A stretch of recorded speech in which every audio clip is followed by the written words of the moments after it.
எம்ஜிஆர் அவர்கள் அமர்ந்திருக்க எல்லோரும் பின்னால் நிற்பது போன்ற பல போட்டோக்களை பார்த்திருக்கிறோம்.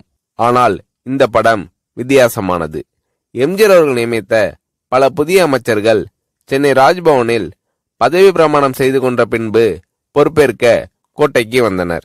அப்போது எம்ஜிஆர் அவர்கள் தானே நேரில் வந்து ஒவ்வொரு புதிய அமைச்சரையும் அமைச்சரது அறைக்கு அழைத்து சென்று மாலை அணிவித்து வாழ்த்திய பின் அமைச்சருக்குரிய நாற்காலியில் உட்கார வைத்தார். அது மட்டுமல்லாமல் அங்கிருந்த மற்ற சீனியர் அமைச்சர்களையும் எம்ஜிஆர் அவர்கள் அழைத்து புதிய அமைச்சரின் இருக்கைக்கு பின்னால் வரிசையாக நிற்க செய்து தானும் ஓரத்தில் நின்று குரூப் போட்டோ எடுத்துக்கொண்டார் எம்ஜிஆர் அவர்கள்.